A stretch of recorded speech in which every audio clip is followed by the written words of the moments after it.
வணக்கம் and welcome to home cooking. Mutton குழம்புனாலே எல்லாருக்குமே ரொம்ப பிடிக்கும். அதுலேயும் நம்ம டிஃப்ரெண்ட்டாக ட்ரை பண்ண நினைப்போம். ஸோ இன்றைக்கி நான் உங்களுக்கு ஒரு வித்தியாசமான மட்டன் குழம்பு காட்ட போகிறேன். அது எப்படி செய்கிறதுன்னு பார்க்கலாம்.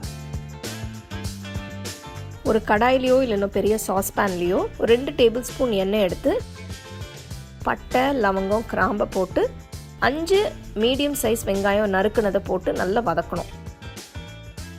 வெங்காயம் நல்ல ப்ரௌனான பிறகு 1/2 டீஸ்பூன் மஞ்சத்தூள், 1 டீஸ்பூன் மிளகாய்த்தூள், 2 டீஸ்பூன் மட்டன் மசாலா தூள், 1/2 டீஸ்பூன் சோம்பு, 1/2 டீஸ்பூன் ஜீரகம், 2 டீஸ்பூன் தனியாத்தூள், இது எல்லாத்தையும் சேர்த்து நல்லா மிக்ஸ் பண்ணணும். இதுக்கு பிறகு 2 டீஸ்பூன் இஞ்சி பூண்டு பேஸ்ட், இதையும் சேர்த்து நல்லா மிக்ஸ் பண்ணுங்கள். மிக்ஸ் பண்ண பிறகு 1 கிலோ மட்டன் இந்த கடாயில் போட்டு நல்லா வதக்கணும். இப்போ பார்த்தீங்கன்னா மசாலா எல்லாமே நல்லா சேர்ந்துருக்கு. தேவையான உப்பு சேர்த்துக்கோங்க. இதை நீங்கள் அப்படியே ஒரு ப்ரெஷர் குக்கரில் மாற்றி தேவையான அளவு தண்ணியை ஊற்றி நல்லா ப்ரெஷர் குக் பண்ணி வச்சுக்கணும்.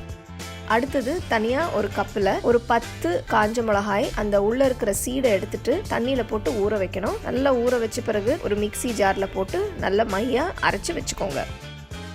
இந்த அரைச்சி வச்ச ரெட் சில்லி பேஸ்ட்டை நீங்கள் கொஞ்சம் புளி தண்ணியை கரைச்சி வச்சு ஒரு கப்பில் அதில் மிக்ஸ் பண்ணிக்கணும். மட்டன் நல்லா வெந்திருக்கு. இதை அப்படியே பேனில் ட்ரான்ஸ்ஃபர் பண்ணிவிட்டு சில்லி பேஸ்ட்டும் புளியும் கரைச்சி வச்சதை கடைசியில் இந்த மட்டனில் ஊற்றிடணும். ஊற்றிட்டு கொஞ்சம் நேரம் கொதிக்க விடுங்க. கொதிக்கும்போது உங்களுக்கு தேவையான உப்பு சேர்த்துக்கோங்க. அதுக்கப்புறம் கொஞ்சம் கருவேப்பிலையும் போட்டு ஸ்டவ் ஆஃப் பண்ணிவிடுங்க.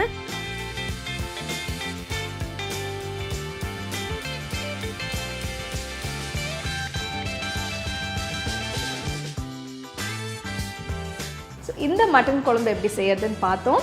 இது கொஞ்சம் வித்தியாசமான குழம்புங்க. ஸோ இதை நீங்கள் ரைஸ் வச்சு சாப்பிட்லாம், நல்லாயிருக்கும். ஸோ இது நீங்கள் உங்கள் வீட்டில் ட்ரை பண்ணி ருசிச்சு சாப்பிடுங்க. You can get a copy of our first edition of the home cooking book on Amazon and 21 Cents.